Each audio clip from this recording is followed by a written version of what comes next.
Constable Monirul ইসলামকে হত্যার বিষয়ে এখনো মুখ খোলেনি গ্রেফতার আরেক কনস্টেবল কাউসার আলী। গুলশানের উপ পুলিশ কমিশনার জানান, কাউসার আলীর বিরুদ্ধে হত্যা মামলা হয়েছে, রিমান্ডে আরও জিজ্ঞাসাবাদ করা হবে।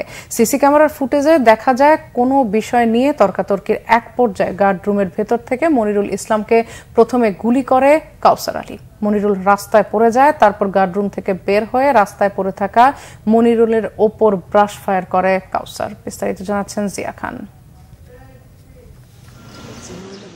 ৮ জুন রাত 11:39 বারিধারা ডিপ্লোম্যাটিক জোন, ফিলিস্তিন দূতাবাসের সামনের রাস্তা। সিসি ক্যামেরার ফুটেজে দেখা যায় দুই কনস্টেবল কাউসার আলী ও মনিরুল ইসলাম ডিউটিরত অবস্থায় দুইজনই হাঁটছেন।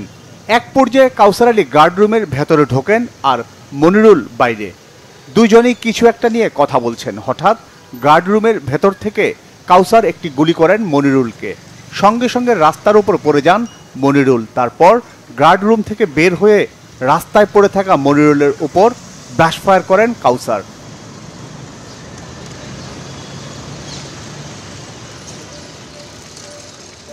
ব্রাশ ফায়ার শেষ করে মনিরুলের বন্দুকটি হাতে নেন কাউসার। তারপর হাঁটতে হাঁটতে স্বাভাবিকভাবে চলে যান। যে বন্দুকটি দিয়ে কাউসার মনিরুলকে গুলি করেছেন তার নাম শর্ট মেশিন টাস বা SMT, যেটাতে এক ম্যাগাজিনে 30টি বুলেট থাকে। ঘটনাস্থল থেকে 30টির মতো গুলির খোসা জব্দ করা হয়েছে। আর সুরত হালে দেখা যায় মনিরুল ইসলামের শরীরে 10টি গুলির চিহ্ন ছিল। 4, 5, 6, 7, 8, 9, 10। কি কারণে এরকম পৈশাচিকভাবে মনিরুলকে গুলি করে হত্যা করলো সেই রহস্য উদ্ঘাটনে কাউসারকে জিজ্ঞাসাবাদ করছে পুলিশ। কি কারণে ঘটছে এটা আমরা আসলে তদন্ত না করে বলতে পারতেছি না। তদন্ত চলছে এবং যিনি ঘটিয়েছেন তাকে আমরা জিজ্ঞাসাবাদ করতেছি। আমরা আশা করি খুব শীঘ্রই আমরা আপনাদেরকে প্রকৃত কারণটা জানাতে পারবো। হত্যা মামলা হয়েছে এবং এই যিনি দুজনদের ডিউটি ছিল, যিনি গুলি করেছেন তাকেই আসামি করে মামলা হয়েছে। এদিকে গুলিতে আহত জাপান এম্বাসির গাড়ি চালক সাজ্জাদ হোসেনের চিকিৎসা ব্যয় নিয়ে দুশ্চিন্তা পড়েছেন তার পরিবার। সাজ্জাদের ফ্যামিলি এই ইউনাইটেড হসপিটালে বিয়ার করার মতন কোনো অ্যাবিলিটি নেই।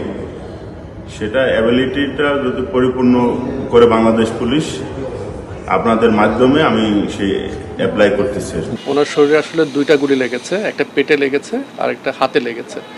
তো হাতে যেটা লেগেছে সেটা মাইনর, পেটে যেটা লেগেছে সেটা আসলে পেটে একদিক দিয়ে ঢুকে আরেক দিক দিয়ে বেরিয়েছে, কিন্তু তেমন কোনো মেজর কোনো ইনজুরি হয়নি। পুলিশ হত্যায় পুলিশ জড়িত এরকম ঘটনায় সবচেয়ে সুরক্ষিত এলাকা বারিধারা নিরাপত্তা নিয়ে দেখা দিয়েছে নানা প্রশ্ন। জিয়া খান, বাংলা ভিশন, ঢাকা।